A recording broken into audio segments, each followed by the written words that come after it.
प्रेम से बोले जितवाहन बाबा की जय, जितिया माई की जय। गुरु भाई बहना, मैं एक जीवित पुत्री का व्रत की कथा सुनाने जा रही हूँ। इस कथा को पूरा सुनिए और रहस्य जानिए। जय जितवाहन बाबा, जय जितिया माई। गुरु भाई बहना, एक राजा थे और राजा साहब की 7 रानियां थी। तो 7 रानी कैसे हो गया? सिंपल बात कि 7 रानी कैसे हो सकता है ऐसे? राजा निसंतान थे, राजा का कोई बाल बच्चा नहीं होता था। तो प्रजा बोले, मंत्री बोले कि दूसरा विवाह कर लीजिए। तो पहले के लोग 7 क्या 108 विवाह भी करते थे। राजा अपने रानियों को लाइन लगा देते थे। तो 7 विवाह तो सिंपल हो गया उसके लिए। तो दूसरा विवाह किए, संतान नहीं हुआ।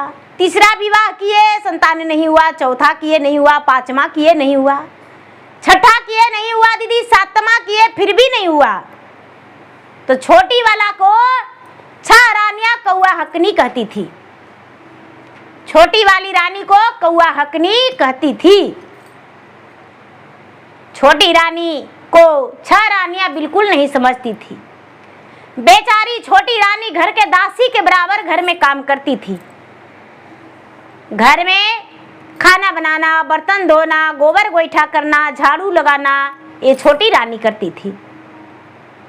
धीरे धीरे समय बीत रहा था दीदी। राजा बड़े उदास थे कि अब क्या करें। 7 विवाह भी किए हैं, उसके बाद भी हमें कोई संतान नहीं हुआ है। एक दिन राजा अपने बगीचे में बड़े मूर्छित होकर बैठे हुए थे और एक महात्मा आए। राजा को देखकर बोले, राजा साहब क्या बात है, आप बड़े उदास बैठे हुए हैं। राजा बोले, क्या कहूं महाराज, मेरा कोई संतान नहीं है। इतना बड़ा राजपाट है, इतना मेरा धन संपत्ति है, 7 गो रानी है, लेकिन ना जाने क्या कारण है जो मेरा कोई संतान नहीं है। ए दीदी, ए भैया। राजा की बात सुनकर महात्मा बोले कि हे राजन, संतान होगा। आपका बगीचा है, बगीचा में आम का वृक्ष है। जिस वृक्ष में 7 फल लगा हुआ होगा, वही फल में डंडा मारना है और बाएं हाथ डंडा मार के दाएं हाथ चादर में करके आम को लोक लेना है और एक एक फल 7 रानी को खिला देना है। अवश्य संतान का प्राप्ति हो जाएगा। इस बात को सुन के गुरु भैया, गुरु बहना, जो राजा थे तनिक भी देर नहीं किए, चले गए बगीचे में। बगीचे में चले गए, देखते हैं कि सच में 7 फल का घवद लगा हुआ है। राजा डंडा से मारे, 7 फल नीचे गिर गया। जब 7 फल नीचे गिर गया, राजा उसे ले आए, अपने रानी को देने लगे। रानी को कहते हैं कि हे रानी, किधर गए, लीजिए इस फल को खा लीजिएगा। बड़ी रानी बोलती है कि ये फल में क्या है? तो ये 7 एक एक फल खा लीजिएगा, ये फल बंटवारा करके खाइएगा, अकेले कोई नहीं। रानी को कुछ नहीं बताए राजा और देने लगे। छोटी रानी जो थी, छोटी रानी उसमें बर्तन धो रही थी। 6 रानियां बोली कि अरे आम ले लो, राजा साहब आम ला के दिए हैं। छोटी रानी बोली कि दीदी मेरा हिस्से का धर दीजिएगा, हम अभी बर्तन धो रहे हैं, जब हम हाथ धोएंगे तो खा लेंगे। छोटी रानी बर्तन धोकर जब कंप्लीट की, जब तक कल 6 रानियां ने 7 आम खा गई और कूड़े कचरा में गुठलियां को फेंक दी और छिलका को। कौआ हकनी बेचारी आई तो कहती है कि दीदी मेरा आम हिस्से का क्या हुआ? 6 जो सवत थी वो उसका बाल में खिंच खिंच के मारने लगी और कहती, अरे हिस्से का आम खोजती हो, मैं सब खा गया। बोली दीदी कूड़ा और कचरा गुठली हमें बता दीजिए। छह बोली कूड़ा कचड़ा में, कूड़ा कचड़ा में से गुठली और छिलका लाके और धो के सातों गुठली में से चाट लिया और छिलका भी चाट लिया और फेंक दिया ले जाके गुठली को। क्या होता है दीदी, ओ जो राजा थे, राजा किसी को भी अनदेखा नहीं करते थे, सातों रानियां के पास जाते थे। अब धीरे धीरे समय बीता, बेचारी कौआ हकनी गर्भवती रह गई। जब कौआ हकनी गर्भवती रह गई दीदी, तो कुछ दिन बीता तो 6 रानियां को पता चला कि छोटी रानी गर्भवती है। 6 रानियां इस खुशखबरी को सुन के जब जल भून गई और उसे लगने लगा कि अरे जो घर के में दासी के काम करती थी, नौकरानी बन के रहती थी, उसके इशारा पर मुझे नाचना होगा। राज रानी का एक कपड़ा पहनेगी और हमारा कपड़ा उतर जाएगा। राज वस्त्र पहनेगी, राज आभूषण पहनेगी, हुक्म जगाएगी और हम लोग को हुक्म मानना पड़ेगा। 6 का प्लान कुछ अलग हो गया। मारने का तो कोशिश बहुत किया, लेकिन जब तकल पेट में बच्चा था कुछ नहीं हुआ। धीरे धीरे धीरे धीरे 9वां महीना पूरा हो गया। जब 9वां महीना पूरा हो गया दीदी, तो राजा कहते हैं कि हे रानी साहब, जब भी रानी का दर्द शुरू हो जाए तो हम एक घंटी बांध देते हैं, एक घंटी बजा दीजिएगा और हम दौड़ते भागते चल आवेंगे। जैसे आज बेल बजता है दीदी, तो 10 तल्ला पर भी बेल बज जाता है, उसी तरह राजा घंटी बांध दिए। घंटी बांध दिए, छोटी रानी को बोले कि देखिए रानी, जब भी आपका तबीयत खराब रहे तो मेरा पास खबर जगाने के लिए घंटी बजा दीजिएगा। अब क्या करती है बड़ी रानी, मझली रानी, सजली रानी, कहली रानी, सब जाके बार-बार घंटी बजाती है। राजा घंटी को सुनकर दौड़ के आ जाते थे। एक दिन राजा गुस्सा गए और बोले कि ऐसा ही है, बजाते रहती है। राजा नहीं आने लगे। छोटी रानी का प्रसव पीड़ा शुरू हो गया। दर्द से व्याकुल हो गई। बड़ी रानी को जाके कहती है कि ये दीदी कौआ हकनी, ए दीदी, हमको तबीयत ठीक नहीं है, लगता है आज ही हम बच्चा के जन्म देंगे, कैसे दें?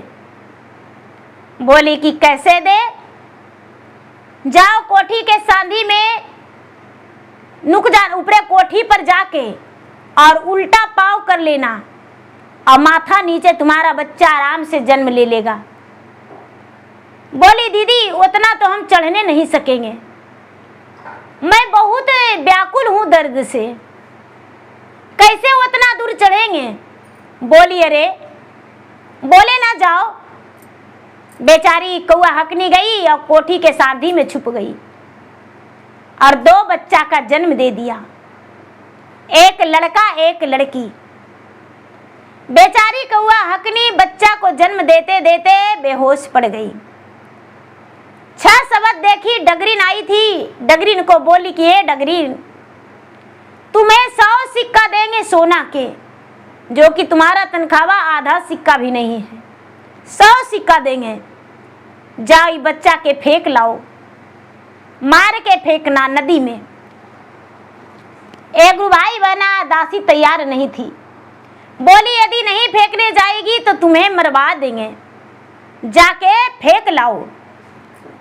एक भाई बहना क्या करती है दासी, बच्चा के लाल कपड़ा में लपेट के एगो मटखान में फेंक लाई और राजा आए तो राजा से बोली, ए राजा साहब, ये झूठ बोली, कोई बच्चा के जन्म नहीं दिया, देखिए ये ईटा और पत्थर इसी का जन्म दिया है। राजा उसे देखकर कहते हैं कि अरे इतना बड़ा धोखाधड़ी, तूने एक ईंट और पत्थर का जन्म दिया हो, क्या पेट में बांध रखी थी? राजा कौआ हकनी को बहुत मार मारे और कारागार में डाल दिए। बेचारी कौआ हकनी कारागार में चली गई। अब क्या होता है दीदी, कौआ हकनी का कहानी पीछे कहेंगे और बच्चे का कहानी सुनाते हैं। बच्चा जो है, बच्चा मटखाने में फेंका गया।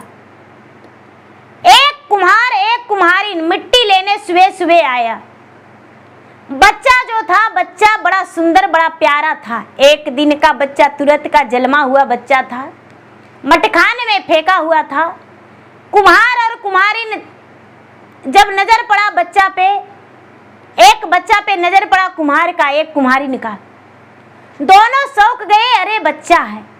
कुम्हार कुम्हारिन का कोई संतान नहीं था। दोनों को बच्चा को देखकर बड़े प्रसन्न हो गए, गोद में उठा लिया। चलो लगता है किसी ने फेंक दिया है, ना जाने किसका बच्चा है। लेकर दोनों चला गया बच्चा को। कुम्हार कुम्हारिन दोनों बच्चा को पोसने लगा। दीदी, कुम्हार और कुम्हारिन दोनों बच्चा को पोसने लगा। यहाँ क्या होता है दीदी, जो बेचारी कौआ हकनी है, वो कारागार में बंधी है। हाथ बांध के उसको रखल जाता था। दासी भोजन लेकर जाती थी तभी हाथ खोलती थी, तबे उसको खाना खाने के लिए सिर्फ। क्या होता है दीदी, बेचारी कौआ हकनी, जितिया का दिन आया। दासी बोली, मुंह बोली, एक उसका मैके का दासी थी, जो बच्चा को फेंकी वो दासी नहीं, वो तो बड़ी रानी का दासी थी। बोली, रानी साहब, मेरा दिल कहता है कि आपका बच्चा जीवित है, आप जितिया व्रत करिए। कौआ हकनी बोली कि देखो, बच्चा को जीवित रहने के लिए मुझे कुछ भी करना पड़ेगा तो हम करेंगे। और जितिया व्रत की। जितिया व्रत अपने कारागार में बेचारी दासी जो थी उसका वस्त्र पहन लेती थी और कौआ हकनी कारागार से निकल जाती थी। नदी में स्नान करने चली जाती थी, भगवान को भी पूजा पाठ करके आ जाती थी और उसके बदले में दासी रह जाती थी, किसी को पता नहीं चलता था। अपना वस्त्र कौआ हकनी को दे देती थी और कौआ हकनी वाला वस्त्र वो पहन लेती थी। धीरे धीरे समय बीत रहा था। जो बच्चा है दीदी, कुम्हार के घर में बढ़ने का एक जौ बढ़ा दू जौ, बहुत जल्दी बड़ा हो गया।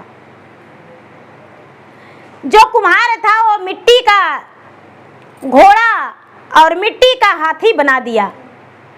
जो लड़की थी वो कहती थी, आट के घोड़ा काट के घोड़ा, बाबा के पोखरा में पानी पी रे घोड़ा। आट के घोड़ा काट के घोड़ा, बाबा के पोखरा में पानी पी रे घोड़ा। जो लड़की थी वो कहती थी कि धुरी फटाक, सुपली से धुरी फटाक, बाबा के पोखरा पे धुरी फटाक। सुपली से धुरी फटाक, बाबा के पोखरा पे धुरी फटाक। आट के सुपली काट के सुपली, बाबा के पोखरा पे धुरी फटक के सुपली। दोनों इसी तरह कह के दोनों बच्चा खेलता था। जो 6 रानियां थी वो घूमने के लिए जाती थी। दोनों बच्चा पे नजर पड़ गया दीदी, तो 6 रानियां जल भुन गई। जो लड़की थी वो कौआ हकनी से सूरत मिलता था और जो लड़का था वो राजा से। रानियां समझ गई कि ये दोनों वही बच्चा है और घर आके दासी से पूछी, अरे तूने बच्चा को कहाँ फेंकी थी, क्या मारी थी या नहीं? बोली, नहीं रानी साहब, कोई आ रहा था मिटकार में हम फेंक दिए और उसके बाद चले आए। 6 रानियां के मन में लगा कि अरे वही बच्चा है जिसे हम मारने के लिए बोले और फेंकने के लिए, वही दोनों बच्चा है। 6 जाके क्या करती है कि खपड़ा, हड़िया के टूटना, मटकी का टूटना बिस्तर के नीचे लगा लिया और ऊपर बिस्तर लगा लिया पलंग पे और 6 रानियां सो गई।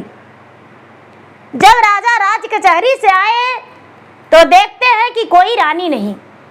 दादी से पूछा गया कि छोटी रानी साहब कहाँ हैं? 6 रानियां पे नजर नहीं पड़ा है। दासिया बोली, राजा साहब 6 रानियां कोप कक्ष में सोई हुई है। राजा 6 रानियां के पास गए। जब 6 रानियां को देखे बिस्तर पर पड़े हुए, हाथ पांव टोए, तो देखते हैं कि रानी बिल्कुल ठीक है। फिर भी राजा पूछे क्या हुआ? बोली, क्या बताऊं राजा साहब, आज मेरा प्राण नहीं बचेगा। कहते हैं दीदी कि बांझन का सीना में दर्द नहीं होता है, दूसरे के बच्चे के लिए उसे दर्द नहीं होता, एक कशैनी बन जाती है। लेकिन सभी ऐसा नहीं होती है, कोई तो ऐसा होती है कि माँ से भी ज्यादा दूसरे को, बच्चा को बेचारी अटूट प्यार देती है। लेकिन वो छवो जो थी वो बिल्कुल एकदम बेरहमी थी। राजा से कहती है कि स्वामीनाथ, कुम्हार के घर एक लड़का एक लड़की है, यदि उसका कलेजा आप दीजिएगा तबे हम उस पर चढ़ के नहाएंगे, तब प्राण बचेगा, नहीं तो नहीं बचेगा। राजा तुरंत सेना को आदेश दे दिए। सेना नौकर के घर चला गया, कुम्हार के घर चला गया। जाकर कुम्हार और कुम्हारिन से बोला कि बच्चा को कितना रुपया लेगी। कुम्हारिन बोली, इस बच्चा बिकाऊ नहीं है, ये बच्चा मेरा है, इस बच्चा को हम किसी को नहीं देंगे। सेना जबरदस्ती सिपाही लोग राजा को लाकर दोनों बच्चा को हवाले कर दिया। राजा जल्लाद को दे दिए, राजा जल्लाद को दे दिए। जल्लाद दोनों बच्चा को मार दिया और मार के और उसका कलेजा निकाल लिया, रानी को दे दिया। रानी वो कलेजा न खाई न नहाई, ले जाके कहीं पर गाड़ दी। क्या होता है दीदी, जो शरीर था बच्चा को ले जाके कहीं जल्लाद लोग गाड़ दिया और छोटी रानी का आस टूट गया, खत्म हो गया, उसका दिया बुझ गया। फिर भी छोटी रानी जीवित पुत्री का व्रत कौआ हकनी नहीं छोड़ी, सालों साल व्रत करते रह गई। कौआ हकनी को पता नहीं था मेरा बच्चा कहाँ है, क्या हुआ। क्या होता है दीदी, एक जो भाई था वो बेला का फूल जन्म गया, बेली का फूल, और जो बहन थी वो चंपा का फूल जन्म गया। और एक फूल फुलाता था वो राजा के बिस्तर पे गिर जाता था, इतना धमकता था, इतना धमकता था कि कहना नहीं। कोई भी जाता था तो फूले बड़ा खुशबू देता था। एक दिन राजा देखे तो कहते हैं कि ये फूल कहाँ से आता है, ये फूल कहाँ से आता है, ये फूल बड़ा सुंदर है। राजा के बिस्तर पे एक ही रहता था। राजा बोले माली से कि भाई ये फूल का जो जोड़ा लगा देगा उसको हम आधा राज आधा पाट डाल भर सोना देंगे। माली गया तो देखता है फूल तो है बड़ा दूर में है। मालिक बोला कि राजा साहब एक फूल क्या, हम डाल भर फूले ला देंगे। और फूल लाने गया तो चंपा में से आवाज निकलता है, ए भैया बेला तका बनी चंपा, फुलवा लोड़े ले बाबा के मालिया, फुलवा लोड़े दिए कीना। ए बनी चंपा तका भैया बेला, डाड़े पाते लगी जाया काश। एक गुरु भाई बहना, उस समय भी आश्विन का महीना चल रहा था, पितरपक्ष चल रहा था। क्या होता है कि डाढ़ पात आकाश लग गया और मलिया घुर के आ गया। राजा से बोला, ए राजा साहब फूल लाने में हम नाकाम रह गए, ये फूल हम नहीं ला पाएंगे। जो घर की दासी थी वो बोली कि ए राजा साहब ये फूल के हम ला देंगे। हम ये फूल देखे हैं, बड़ा सुंदर खुशबू है इसमें, बड़ी फुलाता है। डाली लेके चली गई दासी फूल लाने।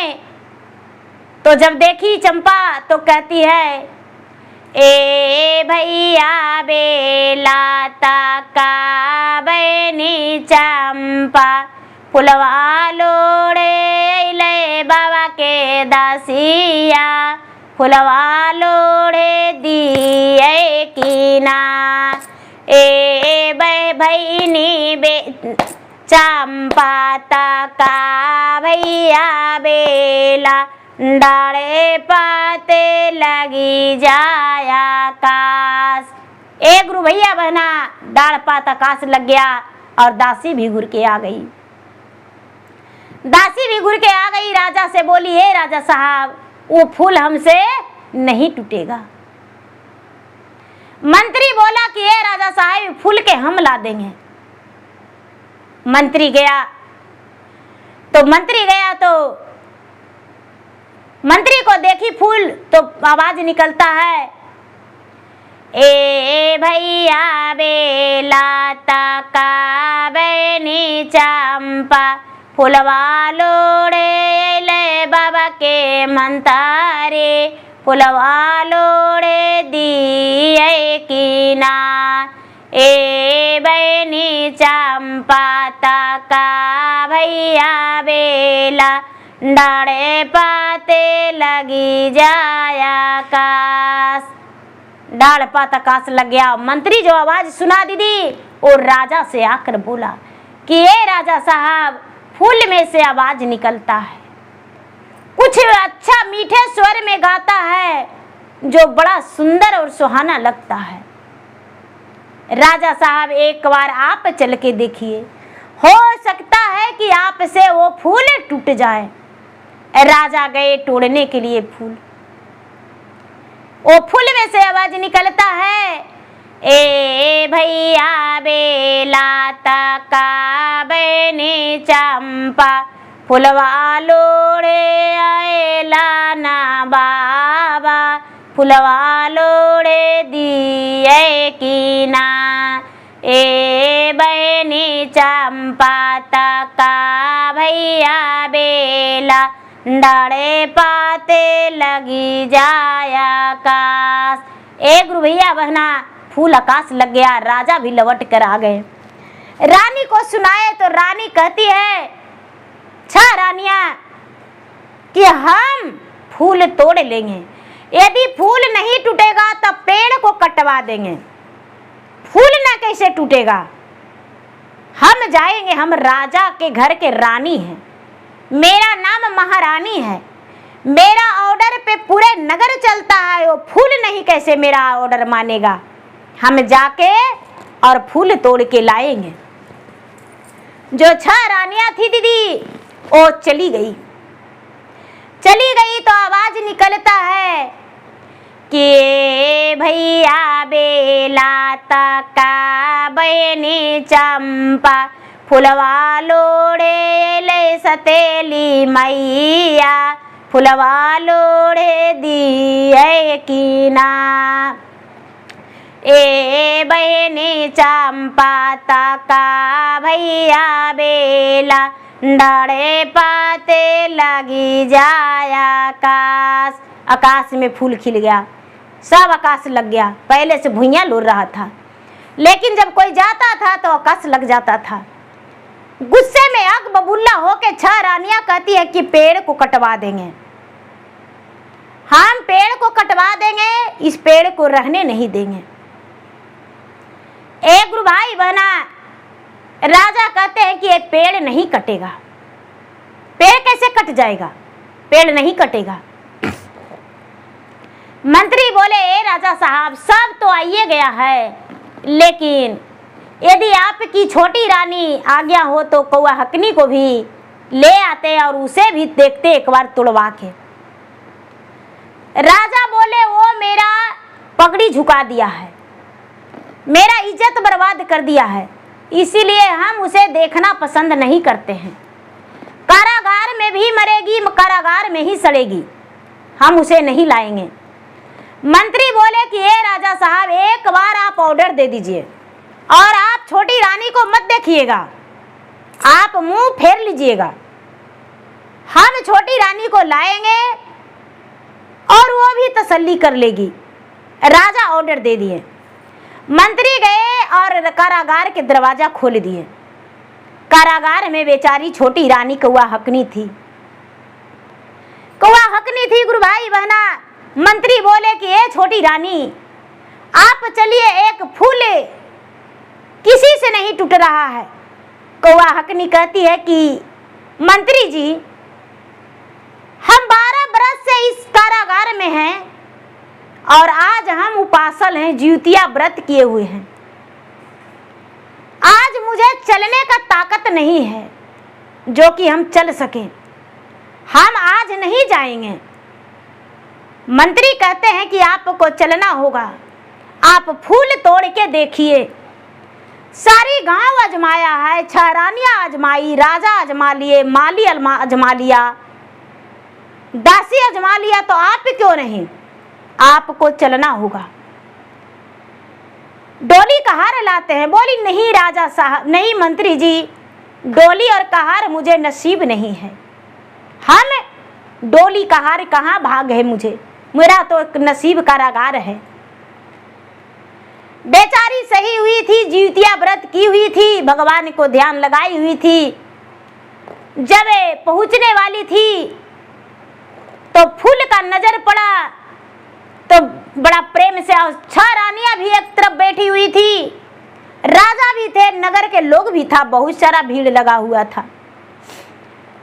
आवाज निकलता है कि ए भैया बेला तका बहनी चंपा, फुलवा लोड़े लो अपन मैया, फुलवा लोड़े दिए कीना। ए बहनी चंपा तका भैया बेला, डाड़े पाते भुया लोरी जा, खोचा बारा तोड़ा तन, डालिया बारा तोड़ा तन, दे तन राजा दारावार, आधा राजा ले माता सुखवा में भोगतन, माता के पूरत आरामान। ए गुरु भाई बहना, जब कौआ हकनी फूल के पास पहुंची तो दोनों वृक्ष डाढ़ पात भुइया लोर गया गोड़ पर। बेचारी कौआ हकनी खोइछा भर, मौनी भर, डाली भर तोड़ लिया और राजा को जिमा कर दिया। जब राजा को जिमा कर दिया गुरु भाई बहना, तो राजा लेकर बड़े प्रसन्न हो गए। मंत्री कहते हैं कि राजा साहब, फूल में कोई रहस्य है, कोई तो बात है, कुछ तो है। मंत्री के बात सुन के राजा कहते हैं कि हाँ, किसी से नहीं टूटा, लेकिन कौआ हकनी से कैसे टूट गया, कौआ हकनी में आखिर क्या है। 6 रानियां कहती है कि हम अभी तुरंत पेड़ कटवा देंगे। और बढ़ी बुलाया, बढ़ी बुलाई 6 रानियां। तो क्या होता है कि बढ़ी काटने गए फूल का पेड़ का, तो 12 बरस का पेड़ था, तो फूल में से आवाज निकलता है, आटे पर गोड़ा तोरा पड़ियो, बड़े ही हाथ तोरा जोड़ियो, सुनला ना बिनती हमार, पेड़वा में छुआ ना लगाई है, कटी जैते पैरावा से हाथ। एक गुरु भाई बहना, बढ़ी जो है भागा तलमला के और कहता है कि ये राजा साहब, हम इस पेड़ को नहीं काट सकते हैं, इस पेड़ को नहीं काट सकते हैं। रानी कहती है बढ़ी को कि यदि नहीं काटोगे तो फांसी का सजा दे देंगे, ये पेड़ काटना होगा। एक गुरु भाई बहना, बढ़ी जब काटे गया तो पेड़ काटा तो कहता है, आगले बागला बढ़ी फूलावा के काटिया, बीचे ठैया छोड़ी यार। तो अगल बगल धीरे धीरे छेव लगाया और जैसी फूल के चौबगल कट गया दीदी, तो फूल का पेड़ फट गया और सुंदर राजकुमार निकल गया। और राजकुमारी जिसका 12 साल बीत गया था, जाके कौआ हकनी में दोनों बच्चा लपट गया। 6 रानियां कहती है कि मेरा बच्चा है, और कौआ हकनी का हक्का बक्का बंद था। कौआ हकनी कुछ नहीं बोल रही थी। राजा के कहती है 6 रानियां कि मेरा बच्चा है, कौआ हकनी का नहीं है। फूल तो हम कटवाए, मेरा बच्चा हुआ। प्रजा लोग बोले कि हाँ ये 6 रानियां का बच्चा है, लेकिन इसके इंसाफ के लिए मेरा भी एक फैसला है। राजा बोले क्या? तो राजा साहब 12 मीटर कपड़ा ले आइए और कपड़ा के कपड़घरा बना दीजिए और 12 मीटर सफेद कपड़ा लाइए, जिसको 12 तह लगाइए और बच्चा के अपना जांघ पर बैठा लीजिए दोनों के। इस 12 तह के इस तरफ से माँ दूध गारेगी और बच्चा के मुंह में चल जाना चाहिए। सूखा नदी में नाव चलना चाहिए। जिसका थान का दूध का मुंह में बच्चा के चला जाएगा वही माता रहेगी। 6 रानियां कहती है हम देंगे। कौआ हकनी कुछ नहीं बोली।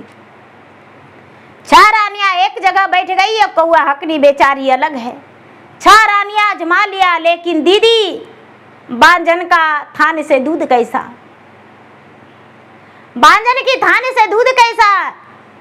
दूध नहीं निकला दीदी। 6 रानियां का दूध नहीं निकला। मंत्री कहते हैं और राजा भी कहते हैं कि आप भी देखिए, आप भी एक बार देखिए। बोलती है मैं तो ईंट और पत्थर का जन्म दिया था, मैं तो ईंट और पत्थर का जन्म दिया था, मेरे थान में दूध कहाँ से आया?